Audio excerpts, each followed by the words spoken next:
Yeah, here's one I think you could address, and that is describe your view of the future Johnson City. What do you think it's going to look like? Well, You got that on? Yep, done. Okay. I honestly, I thought the transition was going to take a little bit longer, but now I'm seeing the transition. It's coming quick. It's here. We need that bump to put us to the finish line. Earlier this year, walking Main Street with Lieutenant Mason from the police department, because we're transitioning out of the parking meters. We're going to go to a Flowbird and a kiosk system, which is similar to what the city has and what you have at the university. And I mean, I've lived here my whole life, so I remember as a kid how Main Street was and how the downtown was. And like Tuesdays and Thursdays, the stores were open late. Christmas time, how it was decorated. It was just a quaint downtown area. And again, living here my whole life, working for the village. And actually, I worked at Giblin's on Main Street for 19 years, tending bars. So I really could see how our Main Street has changed throughout the years. And seeing 19 years of watching Main Street, it's steady decline.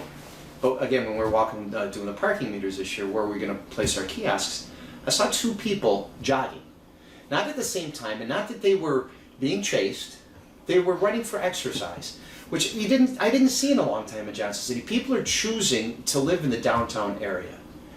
So I see it as that's the transition. It's going to be a nice small community. It's going to be, I think it's going to end up being a little bit more densely populated than it's ever been before, especially with the development at the Victory Factory and a lot of the Main Street, the developers there transforming the apartments. And it's a good transition. And again, I don't think it's going to be 10 years. I think 3 to 5 years, we're going to go down Main Street, we're going to say, wow, we used to have 19 empty storefronts, and now there are no empty storefronts. And it's just going to be a nice, like Joe Moody and I were talking, like a little Soho. It's just going to have its own vibe. I mean, Soul City, I was over there this morning talking with Tom Scheretti, and I took some pictures in there, so I want to put on our web, because it's just, the transition is just awesome. And to see people coming in, and I worked with Tom in the fire department, so I kind of know that was his dream. And to see that dream to come to fruition is amazing, and it's just a nice vibe in there, and I think that's going to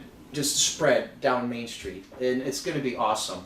We had a meeting yesterday about discuss our streetscapes, and that's exciting too, because what we have designed, it's also going to make Main Street look more community.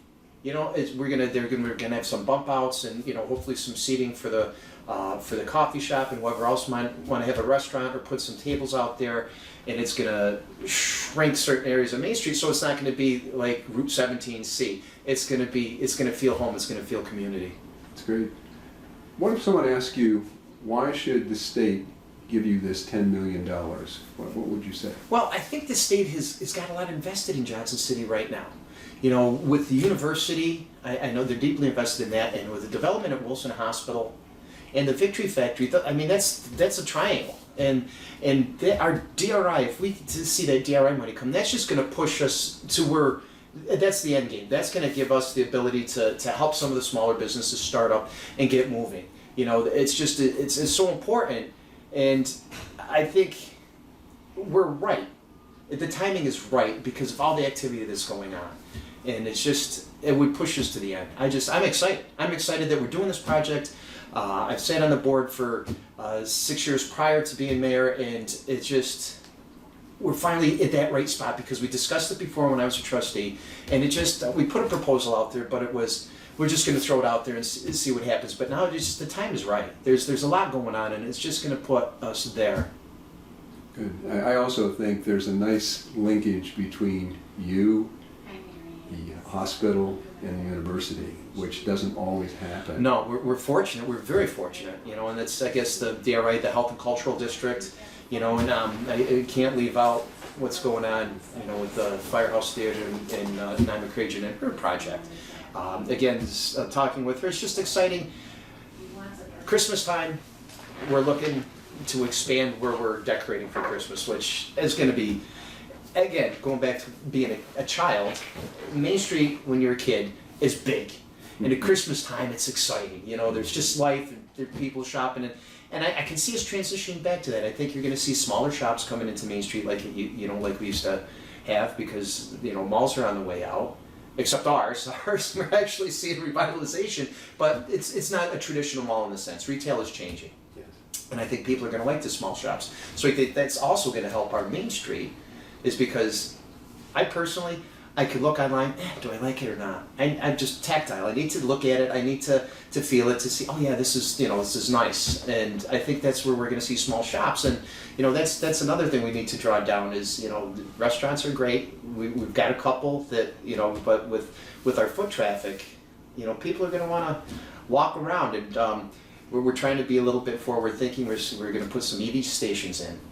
And, that's going to bring people down if they're traveling or if they're visiting the university or visiting the hospital. It's going to be in the downtown areas, so they could charge their electric vehicles and walk around. But we got to give them something to walk into, and I think that's another component with the DRI, because that's going to enable us to help people see their dreams come true.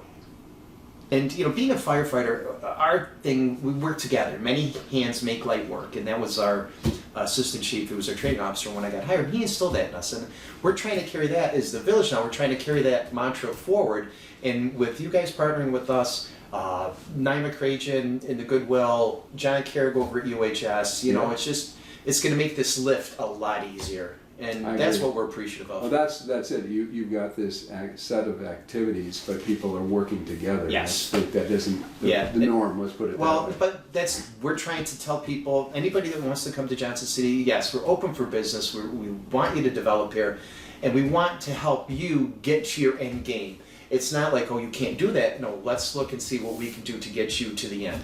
And that's so important, because there's a lot of people, when you're investing your money into your dream, you want to see that dream fulfilled as soon as possible. Amen. So if we can help people see their dreams come true, that's what our goal is. That's our mantra as well. Just come on down. We'll work through it.